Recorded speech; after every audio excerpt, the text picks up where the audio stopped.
What's good, YouTube? Welcome back to the channel. Welcome back to another reaction video. We got the only 12 players to have 1,700 plus receiving yards in the season. Let's check this out. Did you guys know that one of the most CeeDee Lamb, challenges for Tyreek Hill recently to achieve in a single season is eclipsing Michael Thomas yards? Now it might seem like a pretty random number, but I think Marvin Harrison had one as well. 13 total times by 12 different players. That means that even some of the best players. Damn, I forgot about Jefferson too. My bad. Because so many different things have to go right. Today we're breaking down all 12 of these players to do so, and I want to see how many people remember these individual seasons. Okay. Up first, we have a player that many people watching this video likely haven't even heard of. Charlie Hennigan was somebody who was decades ahead of his time at the wide receiver position. I don't think I ever heard of this dude. Blazing speed, able to burn almost anybody in the secondary that he was up against. He even went to LSU initially on a track scholarship. Oh, shit. They wouldn't allow him to play football, so he transferred to Northwestern State, where he could do both track and football. In the 1961 season with the Houston Oilers, he became the first player in history to reach the 1,700-yard mark. Hennigan started off this elite season on the right foot when the Oilers took on the Raiders. This was an absolute blowout in Houston's favor, with them coming out on top 55-0. 55-0. Damn, was he fucking them up that bad? Passes. Hennigan made the most of them, finishing the day with 113 yards. And wait, what'd he say?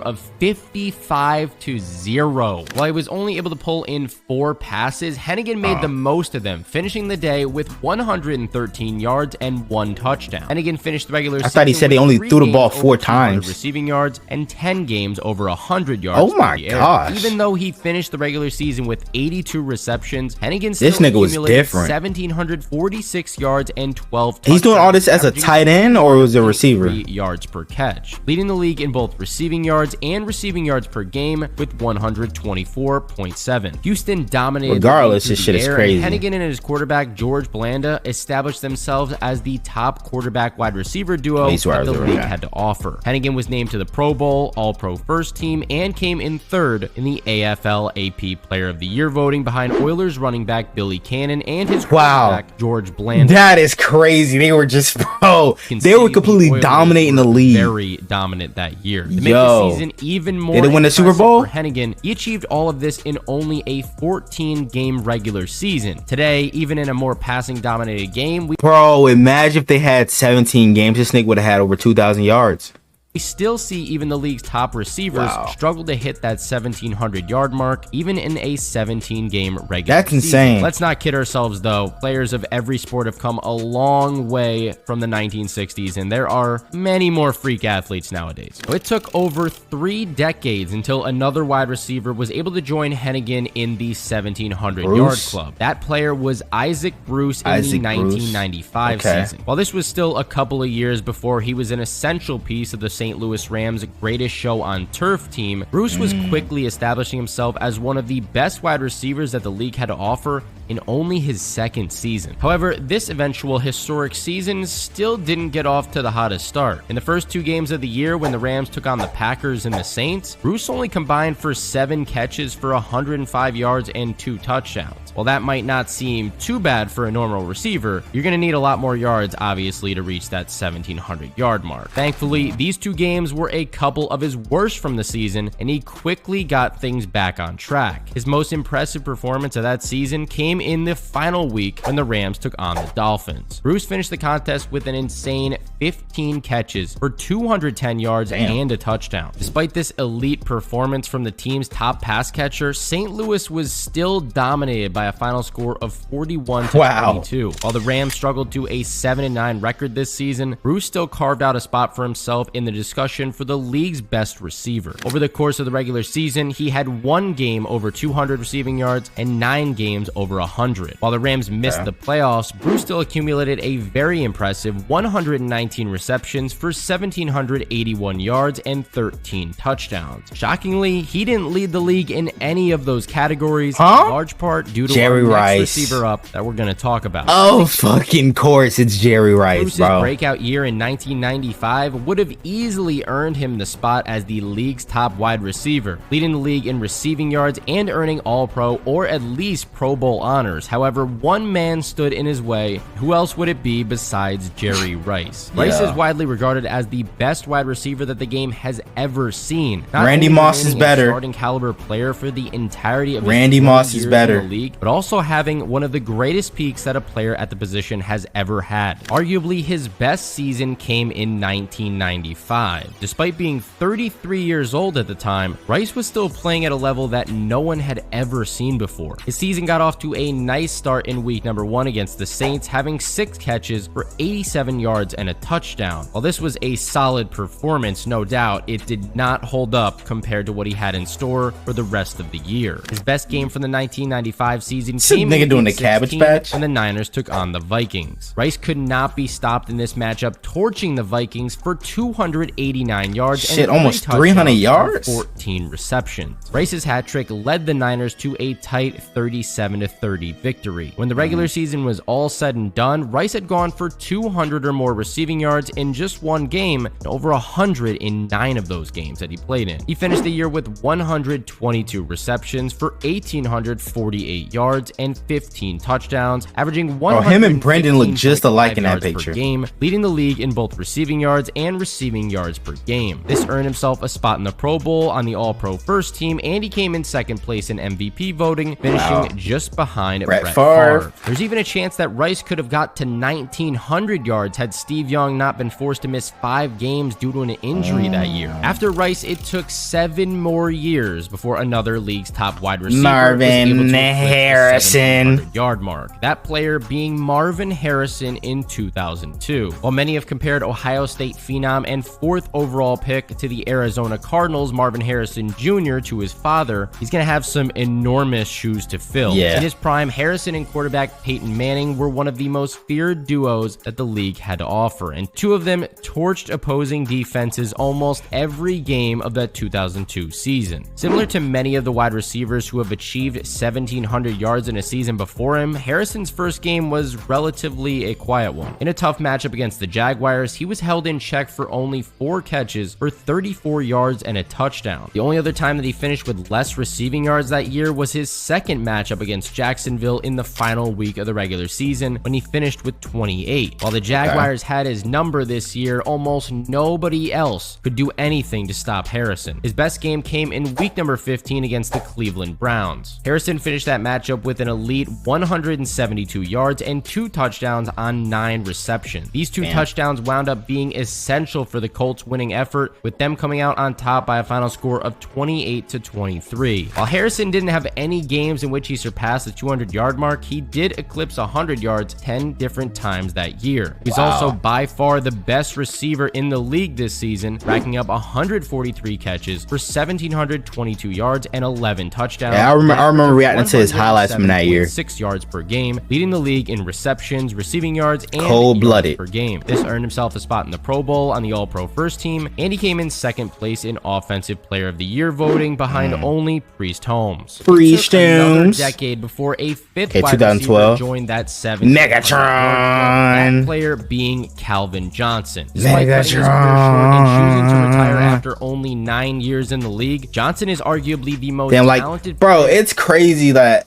bro, if he was still playing it, like in this day and age, he probably would have had like 2 seasons over 2,000 yards receiving, because of how pass heavy the league is now. Like, imagine this nigga playing with quarterbacks like Mahomes, Lamar, Josh Allen. Weighed in at 237 pounds. Johnson had the greatest statistical season yardage-wise from a wide receiver in league history in 2012. His campaign got off to a hot start in the Lions' Week 1 matchup against the Rams. Despite only being targeted 7 times in that game, Megatron still pulled in 6 passes for 111 yards. Detroit picked up one of their few wins this season, coming out on top by a final score of 27-23. While he finished with more receiving yards in a separate occasion, I think his strongest performance from that 2012 season came in the Lions' Week 10 matchup against the Vikings, just simply because of his efficiency. Once again, Johnson caught almost everything that was thrown his way, pulling in 12 of his 13 targets for 207 yards and a touchdown. Despite Nigga his was elite unstoppable. showing, Detroit still They came called him up Megatron short for a by reason. Final score of 34-24. He ended that 2012 regular season with 2 games over 200 receiving yards and 11 games over 100. Despite the historic season from Johnson, season, the Lions still had an awful year, ending with a 4-12 record. While he struggled to find the end zone, scoring only 5 receiving touchdowns the entire year, Johnson still led the league with 122 receptions, 1,964 receiving yards, and averaging 122.8 receiving yards per game. He still currently holds the NFL record for most receiving yards in a single season. These insane stats earned him I bet Cooper Kupp gonna be on this list too, because Cooper Kupp came close to breaking his record. And he finished tied for 3rd in Offensive Player of the Year voting behind Adrian Peterson and Peyton Manning. This time around, it only took 3 more seasons before another pair of wide receivers eclipsed the 1,700-yard mark, the first of which being Antonio Brown. Despite the ungraceful tail end of his NFL career, during his peak with the Pittsburgh Steelers, Brown was one of the most talented wide receivers in all of football. One of his many great seasons came in 2015. He started off the season hot with a 9-catch, 133-yard, and 1 touchdown performance against the Patriots. Even with this incredible showing from AB, the Steelers still came up short by a final score of 28-21. However, even a great game like this was nothing in comparison to what he did in week number 9 against the Raiders. While Brown failed to find the end zone in this one, he still had a huge impact on the game, pulling in a ridiculous Antonio Brown was different, man.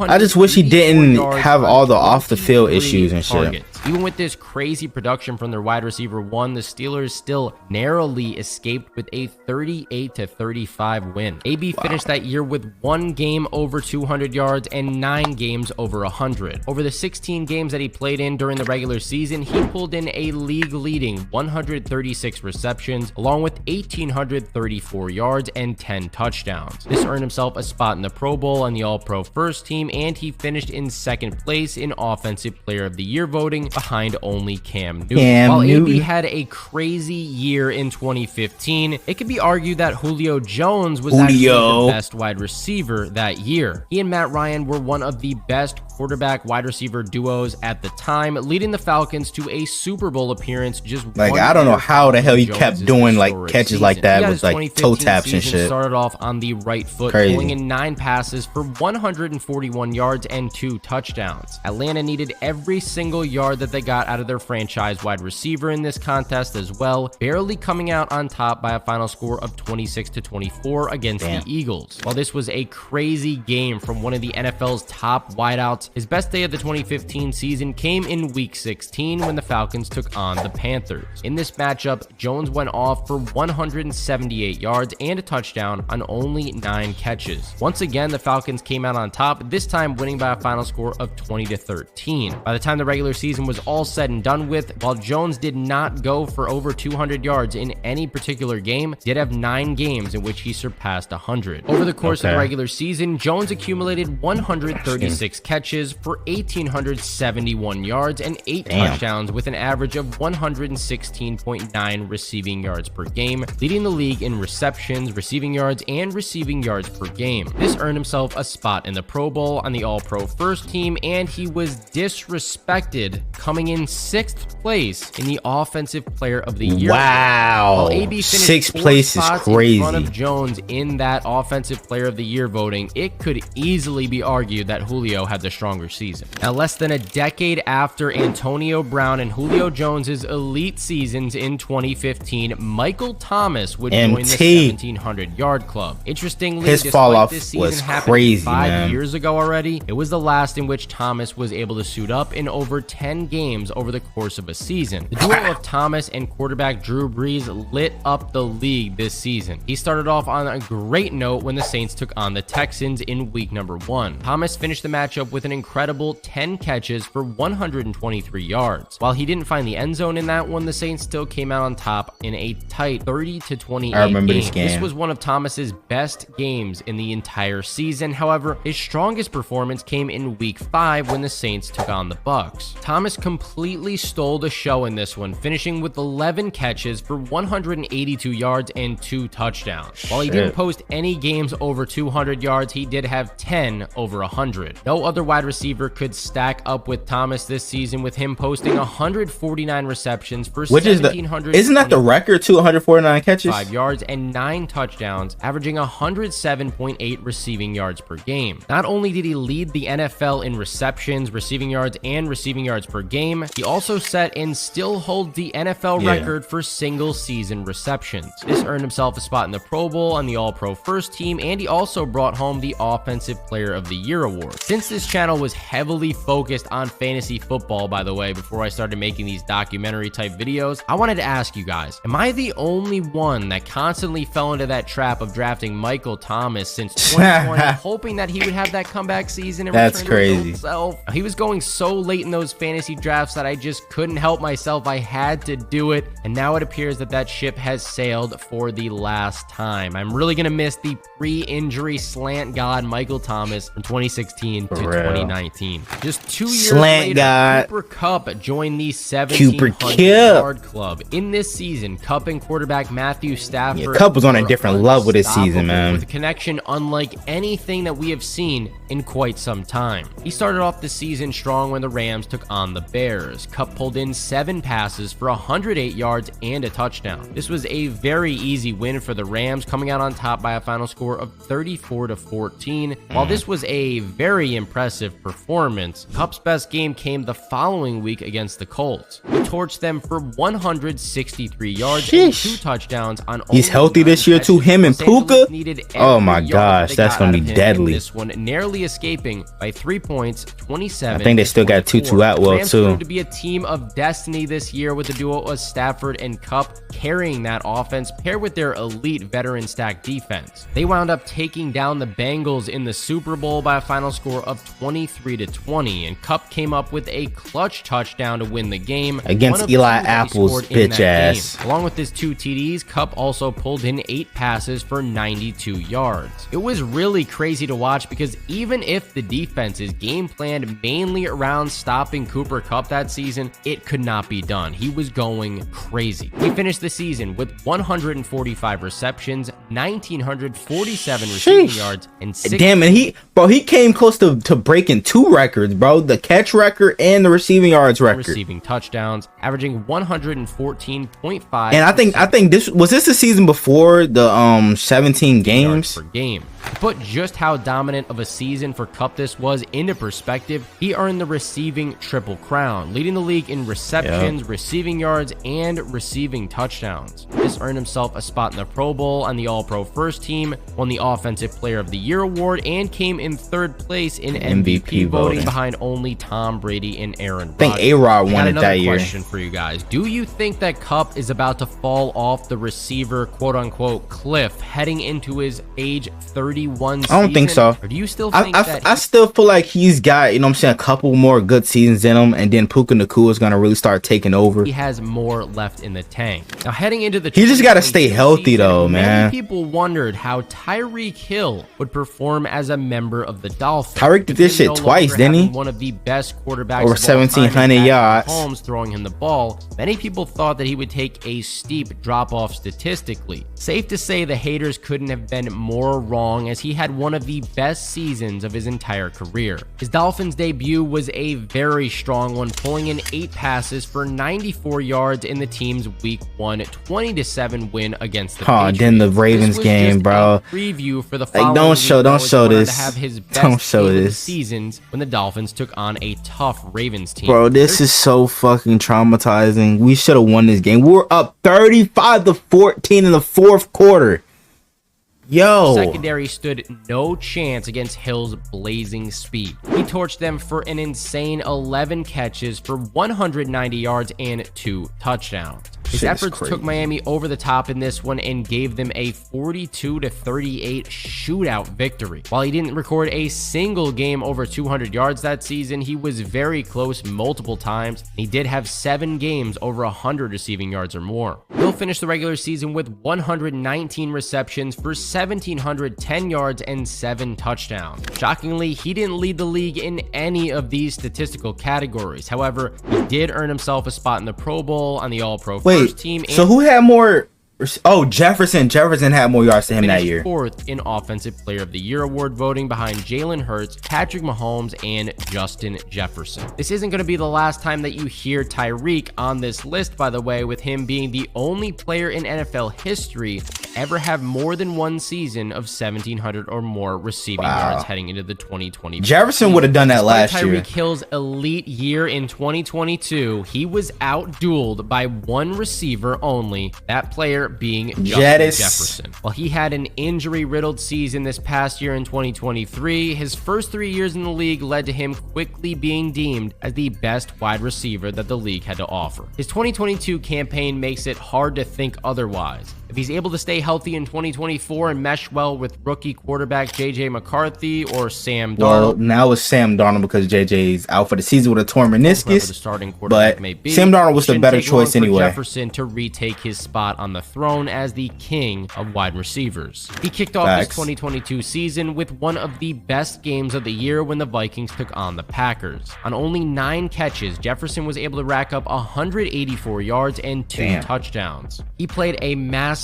role in Minnesota's dominant win over their division rival, taking the game by a final score of 23-7. While he didn't find the end zone in the Vikings Week 14 matchup against the Lions, it could still be argued that this was his strongest performance of the 2022 season. He torched the Lions for 223 yards on 11 catches. However, partially due to Jefferson failing to score in this game, the Vikings were defeated by a final score of 34-23. This was his only 200-plus receiving game of that year. He also posted 10 games of 100 or more receiving yards. Jefferson ended the regular season with 128 receptions for 1,809 yards and 8 touchdowns, while averaging 106.4 receiving yards per game, leading the league in receptions, receiving yards, and receiving yards per game. This, of course, earned him a spot in the Pro Bowl on the All-Pro First Team, and he won the Offensive Player of the Year award and finished 5th in MVP voting. I'm definitely excited to see how JJ bounces back in 2024 because I just know he's going to be hungry and ready to dominate yet again. The 12th and newest member of the 1,700-yard club joined this list in 2023. That player was CeeDee Lamb. Similar to Jefferson, since joining the league, Lamb has proven himself as one of the most defining players of the future at the wide receiver position. He just recently CeeDee was unreal last year, man. Best season yet. Dallas got to pay him. However, give this man what he wants, bro. Pay this nigga. He is your whole offense, by the way. Pay this nigga now. Off that way. Despite the Cowboys coming out of the gate spot with a dominant 40-0 win over the Giants in the opening game of the season, the same could not be said about their top wide receiver, with Lamb only pulling in all 4 of his targets for 77 yards and failing to find the end zone. A lot of game script problems in that one because they were winning by so much. They were just running the ball a lot. It's pretty understandable. However, it was games like his Week 17 performance against the Lions that got him over that 1,700-yard mark. Oh yeah, contest, he was going crazy this game. Passes for a crazy 227 and a touchdown. Dallas needed every yard that they got out of their young star in this one, only winning by a final score of 20-19. While this was Lamb's only 200-plus yard receiving performance of the season, he had 8 games over 100. He finished the season with 135 receptions for 1,749 yards and 12 touchdowns, leading the league in receptions. He also had the longest catch out of anybody in the NFL last year with 92 yards. This earned himself a spot in the Pro Bowl on the All-Pro First Team, and he finished 3rd in Offensive Player of the Year voting behind only Tyreek Hill and Christian McCaffrey. And as much as I despise the Cowboys as an Eagles fan, I gotta give he's an Eagles fan, damn. In the world for how Lamb and Prescott played last season, in the regular season that is. Cowboys fans, you gotta win in the playoffs eventually, right? Maybe not. Rounding out this list is Tyreek Hill yet again, the only player in history that we talked about back-to-back seasons too. Over 1,700. Is he gonna do it again? I think he might do it again too, bro. I think Tyreek gonna have is gonna be the first receiver in NFL history to have 3 consecutive 1,700-yard receiving seasons. Interesting. Calling it right now. Hasn't been with the Dolphins for too long. There's something in that Miami air because he's picked up 1,700 plus yards each season that he's played for the team due to their style of big play offense. I think him having so many kids is why he's going off like this. Took on the Chargers. Hill couldn't have started off this season on a higher note, pulling in 11 catches for 215 yards and 2 touchdowns. This was a crazy game. Only 200 plus receiving yard game. However, he did have 8 games over 100. He'll finish the regular season recording 100. But if he wouldn't have gotten hurt, would he have been over 2,000 yards? I think he might have cracked that barrier, bro, if he wouldn't have got hurt. Receptions for 1,799 yards and we'll never know, man. Touchdowns, averaging 112.4 receiving yards per game, leading the league in receiving yards, receiving touchdowns, and receiving yards per game. Once again, Hill proved that even at the age of 29 years old, he was far too fast and shifty for any opposing defense to do much to stop him. To make these stats even more impressive, Hill even missed the game and still eclipsed that 1,700 yard mark. If he was able to suit up in all 17 games, there's definitely a chance that he could have even hit the 1,900 yard mark, knowing Tyreek, maybe even 2,000. Tyreek was named to the Pro Bowl, All-Pro First Team, and came in second place in Offensive Player of the Year award voting, just behind Christian McCaffrey. It's going to be very interesting for us to see what Hill has in store for us next year because him and Tua have an elite connection and they keep getting better and better every year that they share the field. All right, rounding off this video, I want to know who you guys think is going to be the next player to join this list of Tyreek Hill again. Gonna be Tyreek. Shit, Jefferson. If he, bro, please stay healthy this year, bro. I like, bro. If he stays healthy, he might even crack over 2,000. You know what I'm saying? So both of those two, and then possibly CeeDee Lamb. You know what I'm saying, to round out the big 3. But I want to know what you guys think, though, down in the comments below. Hope you guys enjoyed the video. Make sure you guys like, comment, subscribe to the channel if you're new. Turn on post notifications, get notified whenever I drop another banger video. We're on road to 400 subs. We're on road to 500 subs. I'll be getting more banger NFL reactions like this. Without further ado, I'm out. Gang.